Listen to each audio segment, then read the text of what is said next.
Hello Sarah, I've put this tutorial together for you, and just to go through the raw converter. I'm sure that you already know how to do all this, but I think it's always good to kind of reinforce things and so you can learn them properly.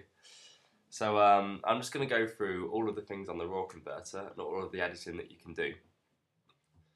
Yeah, I'm going to go through them all individually. When you do view this video, make sure when you're on YouTube, view it in the highest quality so you can see some of the things that I'm doing.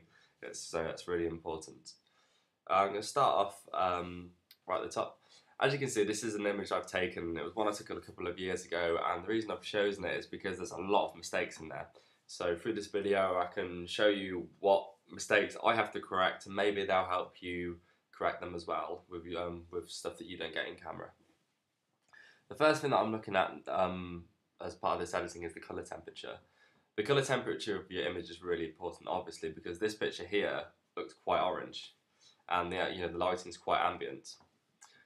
If I bring this down, the picture it kind of cures that orangeness in the picture and starts to look like what it really should look like. The tint of the on the editing is something that I avoid because it starts to make things look unnatural. I'll give you an example. So if I bring it down this way, things start to go a bit green.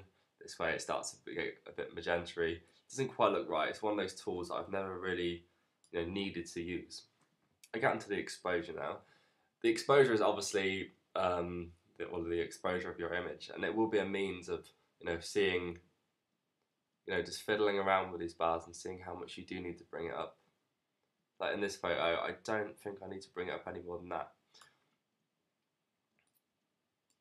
Okay, okay, that's done. Okay, the recovery will recover any kind of lights or highlights in the photograph that have been like blown out. So for example, the bottom of the image here is overexposed, as you can see. So by bringing the recovery in, it should recover that detail. You can see it's filling in now. And yeah, and it's actually brought that detail right back into the photograph. So if you see the original and you see what we've done so far, obviously you can see how much difference some of this like post-processing can actually do. Fill light will fill in the darks that you've missed in your photograph. So as you can see, I'll bring them in now. And you see it's brought a lot more detail into the wine bottle. See, everything's starting to look a little bit brighter now. The blacks do what they say. They bring more blacks into the photograph, so bring in more in. Be careful with this tool because you can lose a lot of detail. So I'm only going to do that a little bit. The brightness says what it does. It brings more brightness into the photograph. Don't need it so much now. I actually could probably do with bringing it down. There you go. The contrast of your photograph is obviously the contrast between your image.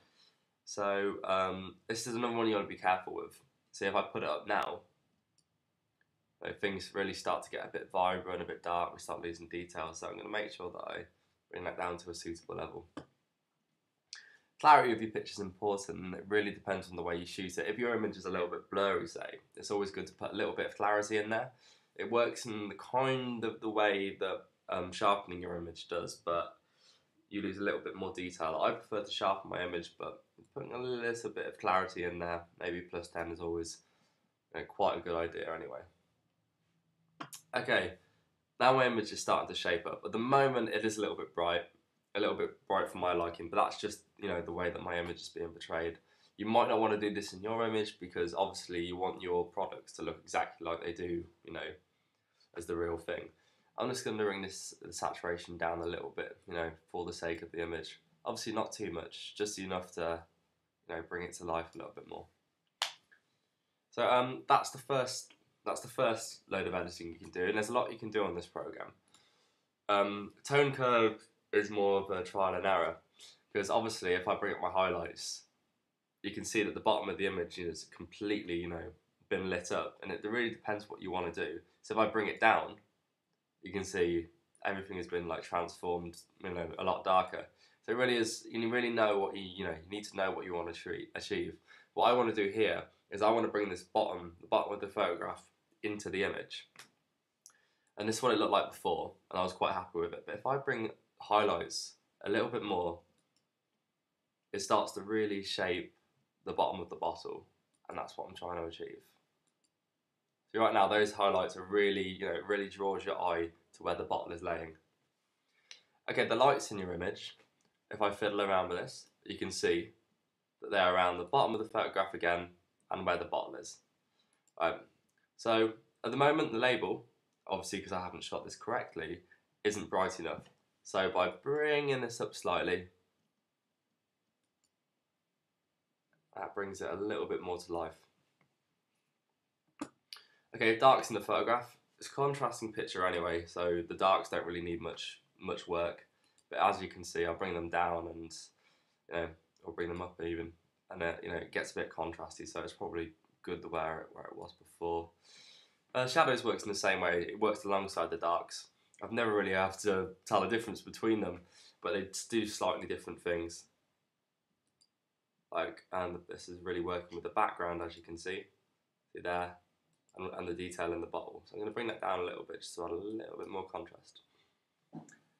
The sharpening and the noise reduction is important. Just give you a quick example of the noise reduction. So I'm zooming into the image here, and as you can see, there's quite a lot of grain in here. And by bringing a little bit of luminance into here, I can really tell the difference. I'm not sure you'll be able to tell it on your screen, but you certainly will when you edit the photograph. You can tell, if I turn it on and off, you can really see a significant difference between the grain. It's important to do it because it will make your pictures look smoother and more detailed and generally more professional. There's also a sharpening tool on here as well, which it depends on how your image looks. If your image is a little bit blurry or doesn't look sharp because of the lighting, it's good to do it. In this picture, we don't really need to. I'm going to stay away from the HSL and grayscale for the moment because it does get a little bit complicated there. Next thing I want to bring into is vignetting. This is something that you shouldn't go overboard on, but I think sometimes it is necessary in a picture. A picture like this that has open space around the frame of the photograph itself, I think it's important to really, to frame that and to bring more kind of direction towards the subject matter. So by bringing in a vignette, it really does shape the photograph in a way that it makes a big difference. So I'm just feeling, add it in too much. You can play around with the roundness, but and stuff in the shape of it as well, which I'm sure you'll fiddle around with later. Well, that's the fun. But now this is image. If you look at the image when we first started and compare it to now, there is a massive difference, And I suppose that's the end of the tutorial. I really hope this has helped, and let me know how you get on, and I'll speak to you soon. Alright, take care. I'll see you later. Bye bye.